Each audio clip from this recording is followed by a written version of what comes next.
cozy little mountainside of Tiny Town lived Big Gus, a kind-hearted giant who was as friendly as he was large. Gus loved helping people, though his clumsy nature usually turned his good intentions into delightful chaos. He lived alone above the town but always kept an eye out for ways to help his tiny neighbors.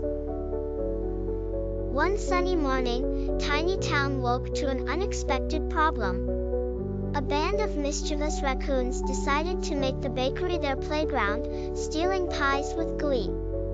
Mrs. Piper, the town baker, was beside herself with worry as she watched her storefront emptied of her prized pastries. Faced with this peculiar situation, the mayor of Tiny Town, Mr. Shortwood, came up with an ingenious plan. "Let's call for Big Gus," he suggested, imagining Gus's towering size would intimidate the raccoons away. So, messengers set off on their short journey to Gus's mountain home. Thrilled by the mayor's request, Gus began his descent from the mountaintop with enormous, thundering steps. Each step sent tremors through the town, shaking every window and door. Upon his arrival, Gus tried to squeeze into the mayor's little office but accidentally smashed the roof with his head. The mayor, slightly startled but not discouraged, explained the raccoon ruckus. Gus, with earnest excitement, promised to track down the critters and bring peace back to the town. Upon sniffing the wind, Gus followed the scent of pie crumbs all the way to the town park. There, he found the raccoons, not only eating but turning pie tins into frisbees. Chuckling at the sight, Gus tried to pick them up gently, but tripped over an oak tree, causing a slight earthquake that shook the raccoons right out of the park. Feeling guilty, Gus offered to help bake new pies for everyone. With oversized utensils and undersized bowls at the bakery, he whipped up batter after batter with ease.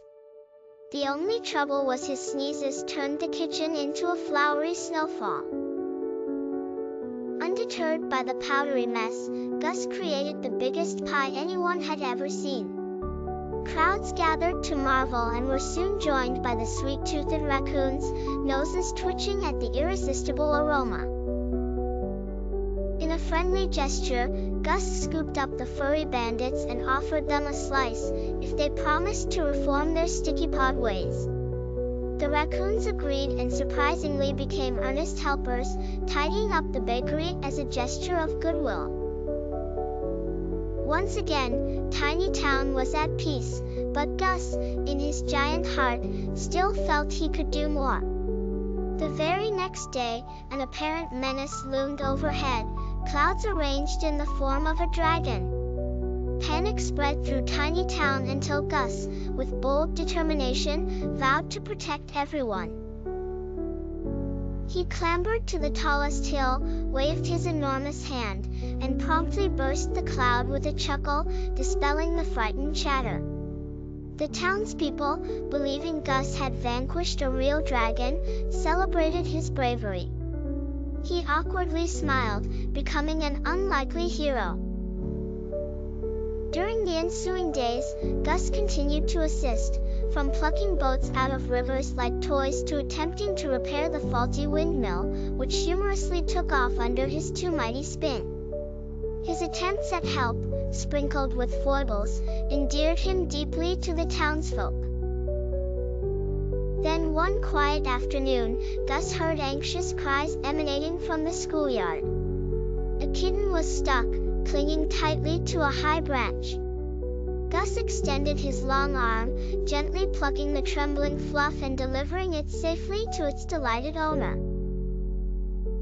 The branch, freed from the cat's weight, promptly wobbled and toppled, creating an instant new jungle gym for the kids to enjoy. When a fierce storm swept over Tiny Town, Gus shielded the people with his massive hands like a living umbrella, keeping them dry and warmed by his kindness. His popularity soared, leading the mayor to host a Giant Appreciation Day. Gus, Trying his hand at a speech, sneezed mid-sentence, inadvertently blowing away the town square's colorful decorations. Then, amidst the celebration, a loud rumble sounded. A true crisis approached as a gargantuan boulder tumbled down the mountain toward the town. Quick as a wink, Gus cupped the boulder with one hand, halting its momentum effortlessly. In a quirky act of creativity, he fashioned it into an exciting slide for eager children, delighting everyone. As the sun dipped behind the mountains, Gus watched the joyful crowd, now filled with laughter and playful raccoons, a blend of tinies all enjoying each other's company. In this contented twilight, Gus realized that being a hero didn't mean perfection. It was all about the size of one's heart and the joy of helping others, giggles, stumbles, and all.